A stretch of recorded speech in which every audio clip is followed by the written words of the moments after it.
this light was shining over my shoulders. I began to see a small, bright, brilliant glow that got bigger and bigger and bigger. Y yo miré que estaba bien brilloso, una luz tan brillante. And it's the brightest thing you can imagine, but I could look at it. And I never, ever wanted to leave. 64.6% of near-death experiencers describe an unearthly, beautiful, mystical light. They feel overwhelming love. It's sort of like a million times a million of any love they ever felt on earth. They did see the magnificence of just the light shining forth in everything, bringing life to everything. And the light was not just something you would see. This was really a light born out of love. Y yo sé que esa luz que yo vi era la luz de Dios. This God of light. This God is personal. He knows them like no one has ever known them. He loves me so much. By the time I'm thinking of him loving me, it's old news because he even loves me more. Then I felt this tremendous amount of love, and I knew I was in the presence of God.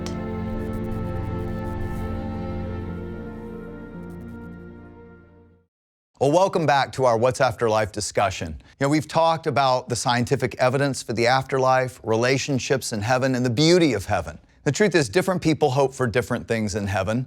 Some hope for sailing, like me. Some hope for beautiful houses. Some hope for all-you-can-eat chocolate chip cookies and pizza bars. The truth is, some of us are just searching for the wrong things. But honestly, after years of research and listening to people having near-death experiences, there's no doubt what the highlight of heaven will be: God. What's astonishing is how consistently people who encounter God all across the globe describe this same being. God is light and love.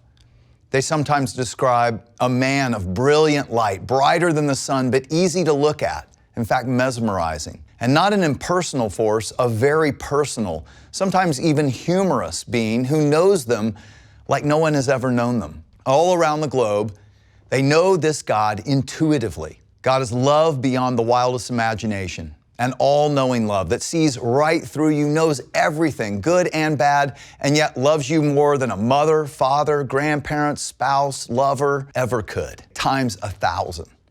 And in His presence, indie ears never want to leave. Of all the beauty and wonder and colors and mountains and valleys and loving reunions with family and friends, nothing compares, they say, to the presence of God. I'm convinced when you and I see God for the first time, we will finally realize you are what I've been longing for all this time. As neurosurgeon Dr. Eben Alexander said of his NDE and his encounter with God, one of the biggest mistakes people make when they think about God is to imagine God as impersonal. Yes, God is behind the numbers, the perfection of the universe, but God is even more human than you and I are. He understands and sympathizes with our human situation more profoundly and personally than we can even imagine. Think about that as you discuss these questions.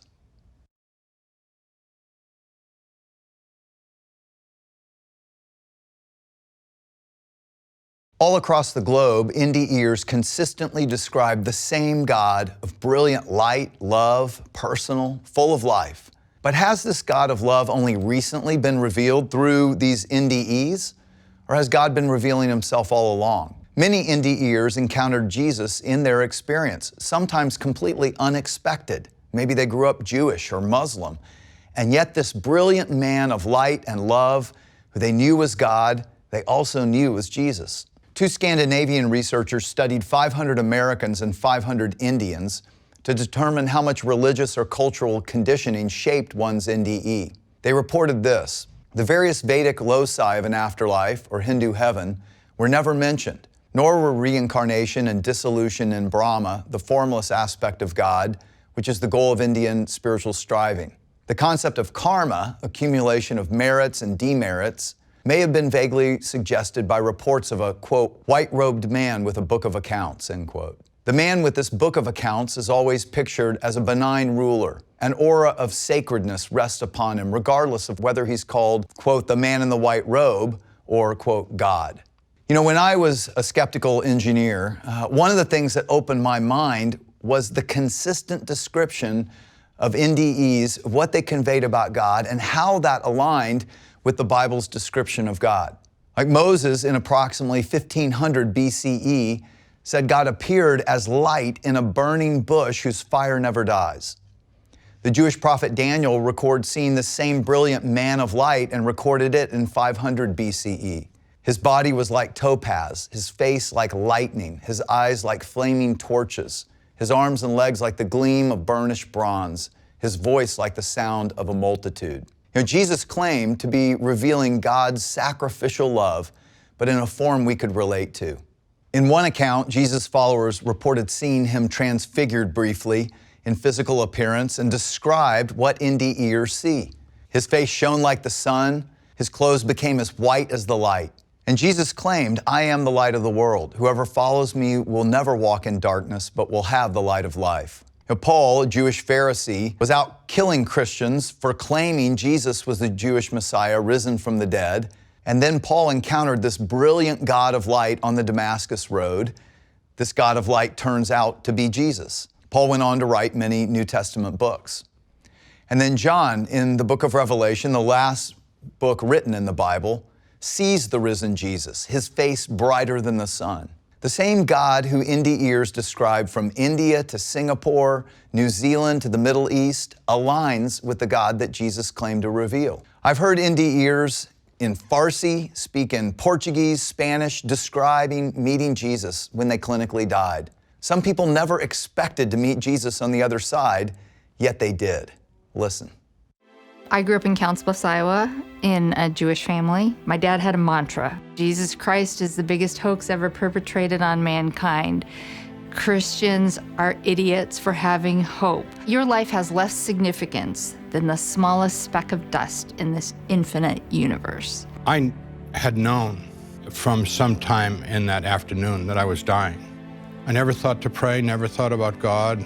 I knew that there was no life after death, and so the thought of death was just extremely terrifying because it just means end.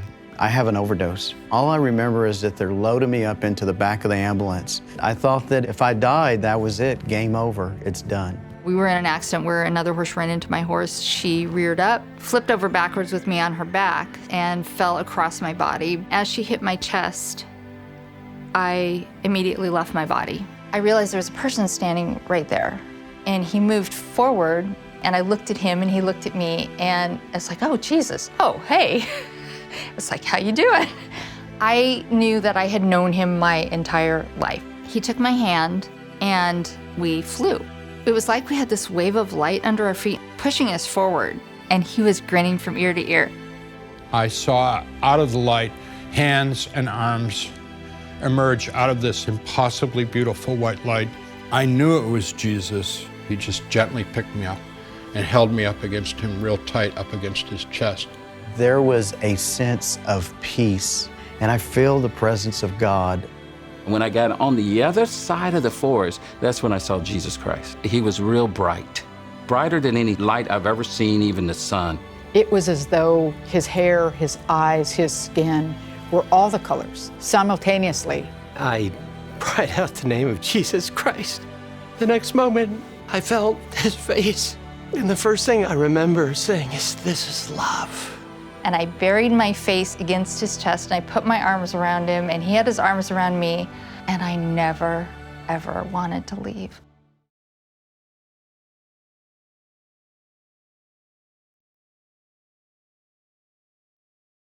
I hope what NDEs are revealing about the God of love encourages you. Next week is going to be an eye-opener. What if this God of love were to show you your whole life in review so that you can live for what matters most? For those who experience this part of a near-death experience, the life review is the most impactful aspect that often leads to major life changes upon their return. I hope you'll come back and hear what they have to say. See you next week. My life flashes in front of me, as big as the sky. I was reliving every moment. It was almost as we were watching the film of my life. I saw an image that flashed into my mind, and I was 11 years old. I'm seeing these moments from my life like I'm watching them. And it was the moments I had with my dad throwing the football, just being a kid, just a son and his father.